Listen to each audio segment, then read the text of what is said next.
Sir अपना नाम बता दीजिए। मैं हाजी निसार अहमद कुसौरा बाज़ार से हूँ और समाजवादी पार्टी के लिए थोड़ा बहुत काम करता हूँ। थोड़ा बहुत नहीं, बहुत ज़्यादा ही काम करता हूँ। हमारे नेतागण अभी आके गए हैं, उन्होंने अपना कुछ विचार रखा है। उस विचार में बहुत से सवालात भी हैं। तो क्या सवाल है, कुछ बताएंगे? सवाल उन लोगों का जो कहना था वो कह गए। सवाल ये उन लोगों से है कि पिछली बार आप हारे क्यों? हाँ, वही सवाल है। पिछली बार आप हारे क्यों? अगर ख्वाब ख्याल में ना रहते तो पिछली बार भी नहीं हारे। लगातार 2 बार 3 बार हार चुके हैं और लगातार 2 बार हार चुके हैं। कोशिश में हैं, हो सकता है कि भविष्य में आप आ जाएं, लेकिन करेंगे क्या? हाँ, कोई रणनीति बताएंगे कि कैसे हम इलेक्शन जीतेंगे। बिना रणनीति के कोई काम नहीं किया जा सकता है, कोई इलेक्शन नहीं जीता जा सकता। तो ये रणनीति क्या है, इस बात को स्पष्ट नहीं किया इन लोगों। तो यहाँ पे जो उपस्थित थे, जो अपनी बातों को रखा, उन लोगों ने भविष्य के लिए, मुस्तकबिल में उनको करना क्या है। इस सरकार ने जो एक दूसरे का नुकसान पहुंचाया, झूठ बोला, ये जो कुछ किया, तो इन लोगों ने अपना रणनीति नहीं बताया कि हम आएंगे तो क्या करेंगे और क्या करना चाहिए। भविष्य में इनसे हम उम्मीद रखते हैं कि अगर सरकार बनती है तो पब्लिक के लिए, वो खाली हिंदू मुस्लिम सिख ईसाई ऐसा नहीं है, सब के लिए काम करें। तो ठीक है, जैसे जो पिछली बार सरकार हारी हैं, दोनों सरकारें बसपा और सपा दोनों हारी हैं, तो आप सपा के बारे में उनकी क्या कमियां थी, क्यों हारी हैं, कुछ आप बताना चाहेंगे, अपना निर्णय आप देना चाहेंगे? मैं तो ये कहूँगा, मुलायम सिंह यादव जी के ज़माने से और आज तक मुलायम जी के साथ मेरा एक फ़ोटो है। जब वो पैदल यात्रा करते थे तो कलवारी में आए हुए थे, तो मैंने अखबार का कटिंग करके रखा है। उस वक्त उनके महफिल में गया था मैं। मेरे कहने का मतलब ये है कि इन लोगों की कमियां ये थी कि जो लोग पार्लियामेंट के अंदर रो रहे थे वो आज मुख्यमंत्री बने हैं। उनके ऊपर क्या केस नहीं थे? इन लोगों ने आँख मचोली खेला और उस केस को उजागर किया होता तो शायद आज वो मुख्यमंत्री नहीं होते, बल्कि पर्दे के पीछे होते। कुछ ऐसे नेता हैं जिनके लिए ये 307, 302 का मुकदमा है। ठीक नहीं, वो तो ठीक है। जैसे ये सब लंबी बातें आप कर रहे हैं, लंबी बातें, जो नए बच्चे हैं थोड़ी देर तक वीडियो देखते हैं, उनके बारे में आप क्या कहेंगे? जो जैसे जो अखिलेश सरकार हारी है, उनकी क्या गलती हुई है, थोड़ा आप कम शब्दों में बताएंगे? तो उनकी गलतियां यही हैं कि उस वक्त उन्हें जो करना चाहिए था वो काम नहीं किया। तो इस समय वो कौन सी बातें एजेंडे में रखें कि आने वाले समय वो गलती दोहराए ना सरकार? गलती दोहराने की बात नहीं है, वो अब वो दोहरा भी नहीं सकते हैं, क्योंकि इतना ये 5 साल 10 साल जो ये पीछे थे, जो सत्ता में नहीं थे, इससे इन लोगों को एक सबक मिल गया है। हर किसी पार्टी को, खास करके अखिलेश जी को, खास करके, और जो 92 के बाद सरकार कांग्रेस की गई, इन लोगों को भी एक किस्म से सबक मिल गया है कि हमें भविष्य में क्या करना है, कि आने वाले वक्तों में लोग हमारे ऊपर विश्वास करें। और नेताजी को सुनने और देखने के लिए आए हैं। पूर्व मंत्री माननीय आबिद साहब आए और अपनी बात को रखें। माननीय आबिद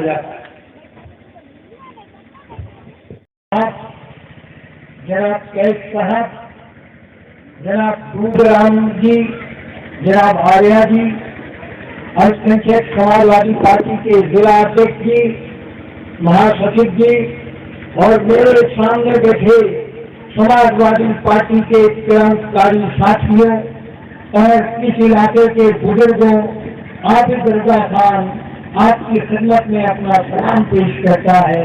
अस्सलाम वालेकुम। ठंडक इतनी नहीं है कि आपकी आवाज मुझ तक न पहुंचे। ठंड में भी जज्बात का इजहार करते हुए आप सलाम का जवाब दीजिए। अस्सलाम वालेकुम। दोस्तों और साथियों, आज हम आपके बीच आए हैं। अभी हमारे पूर्व वक्ताओं ने महंगाई पर चर्चा की। ये सच है कि महंगाई से आम जनता तंग और आती है, बेहाल है। मैंने भी एक मछली से पूछा कि महंगाई का हाल क्या है, तब उसने क्या जवाब दिया आप जरा सुनिएगा।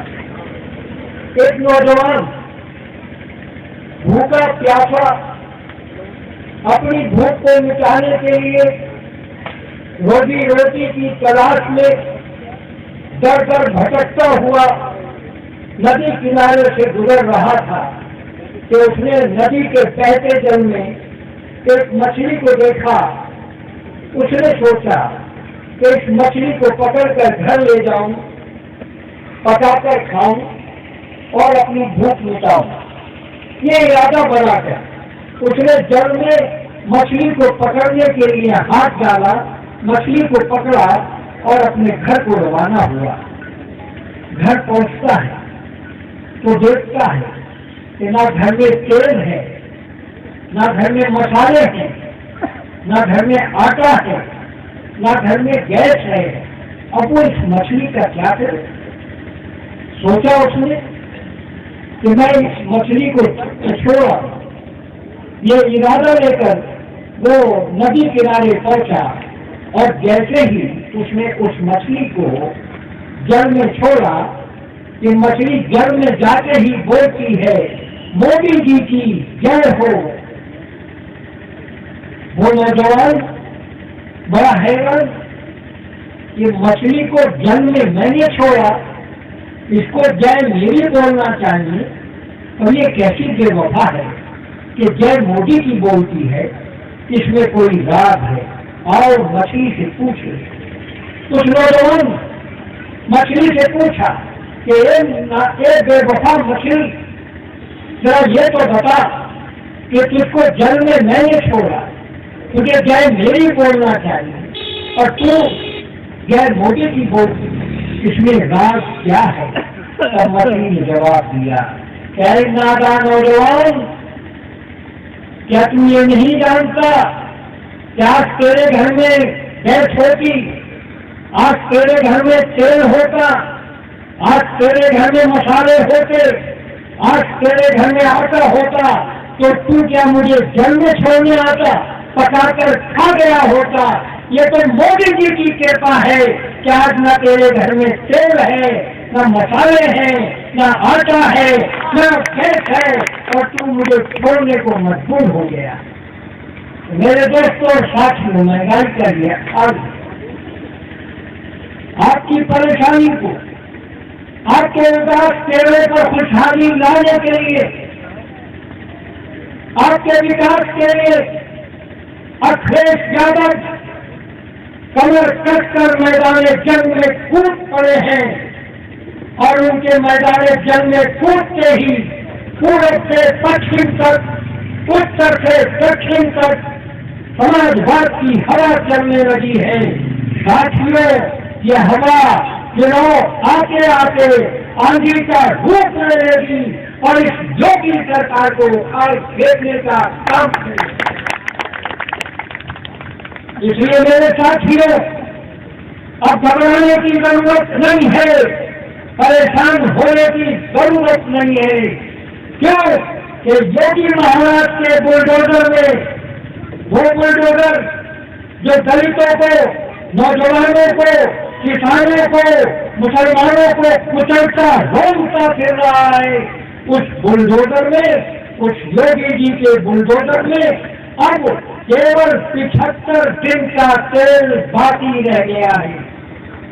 साथियों, हम आपसे कहने आए हैं कि आप अखिलेश यादव को ऐसी ताकत दे देना कि 75 दिन बाद योगी महाराज के बुलडोजर पर हम समाजवादियों का कब्जा हो जाए।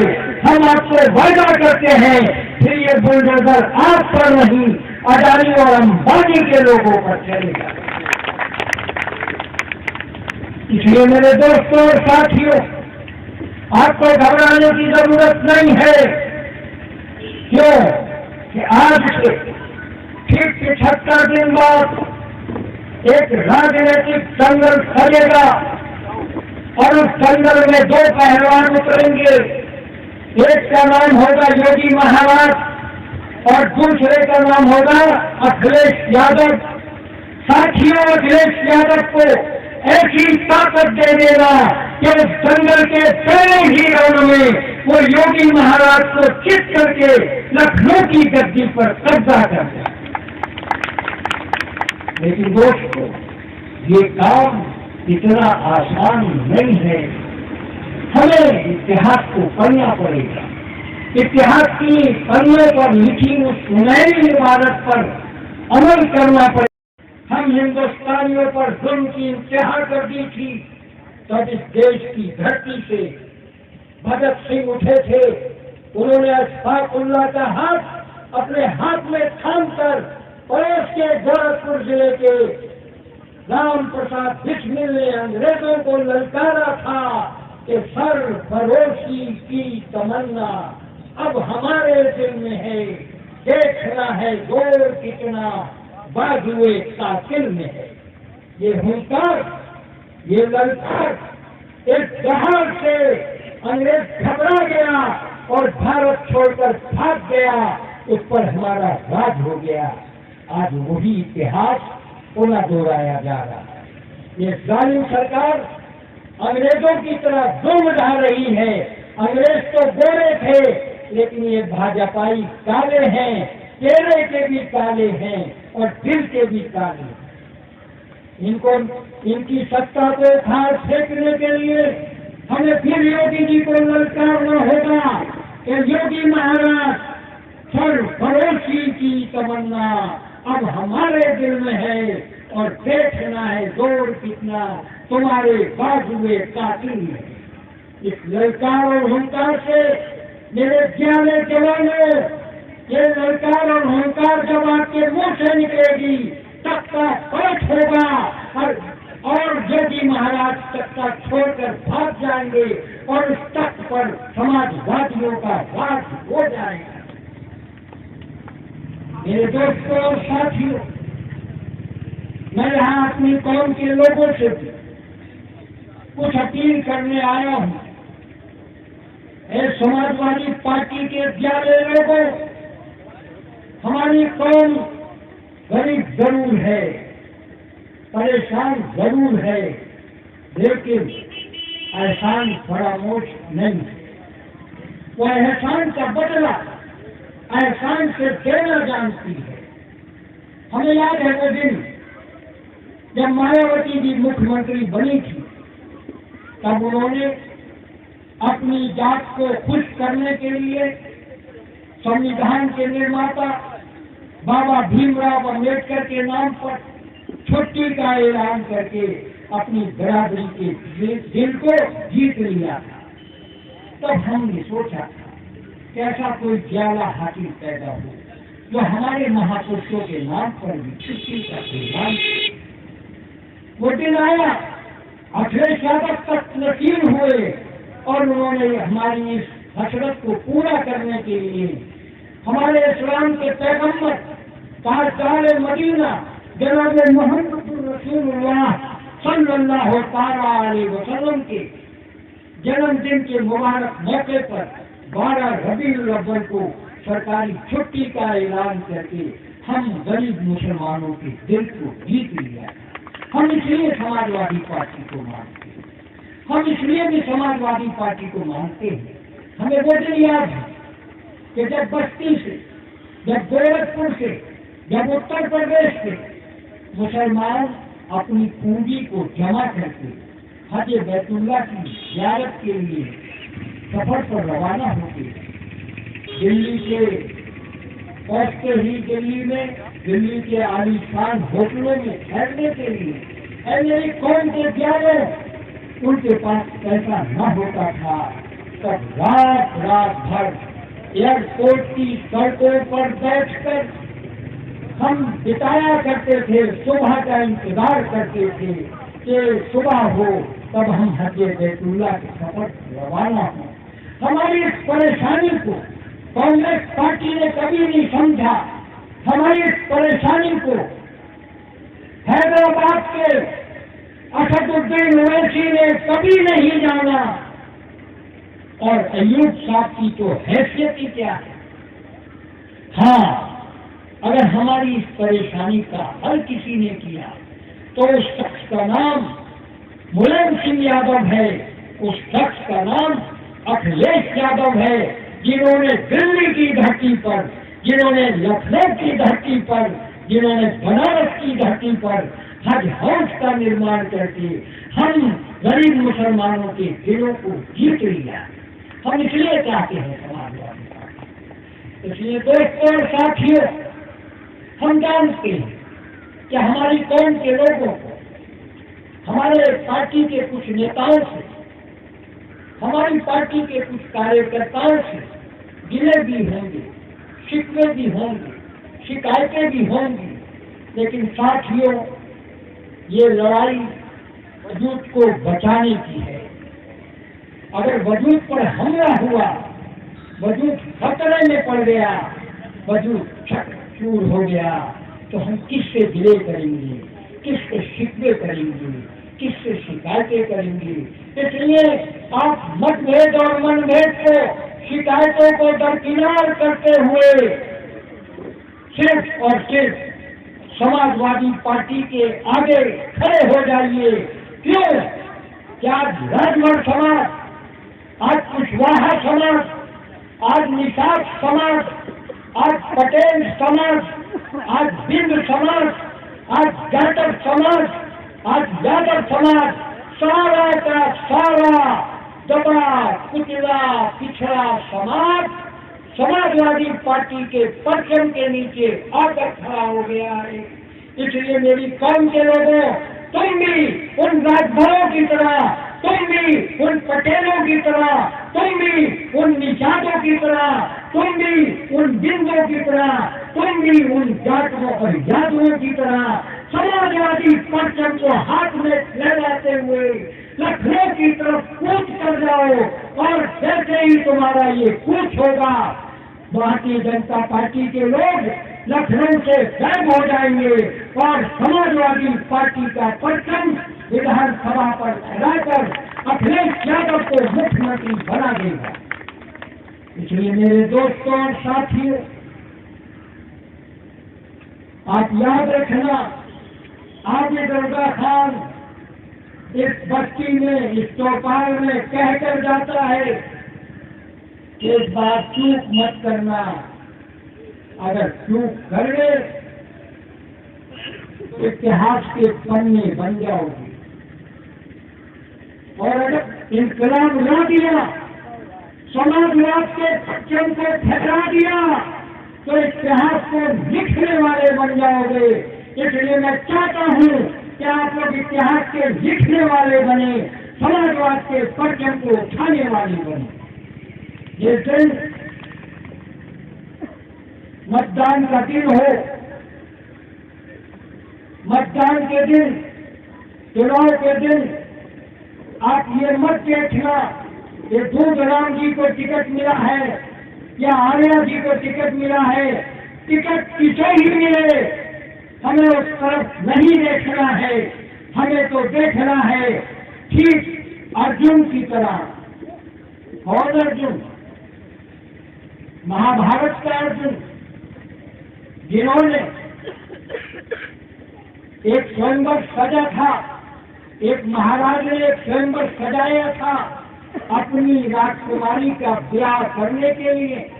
उन्होंने एक तालाब में तेल खोलाया था और उसके ऊपर मछली बांधी थी और राजकुमारों से कहा था कि खोलते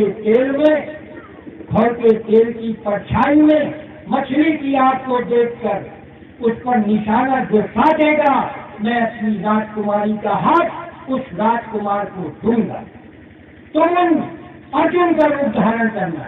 जब महाराज ने स्वयंवर सजाया, एक एक करके राजकुमार को बुलाया और पूछा, हे राजकुमार, तुम्हें क्या दिखता है? तो कोई राजकुमार कहता है कि मुझे तेल खोलता हुआ कड़ाव में दिखता है। कोई महाराज को खुश करने के लिए कहता है, हे महाराज, मुझे तो केवल आग दिखते हैं। लेकिन जब बारी अर्जुन की आती है, अर्जुन से महाराज पूछते हैं कि हे राजकुमार, तुम्हें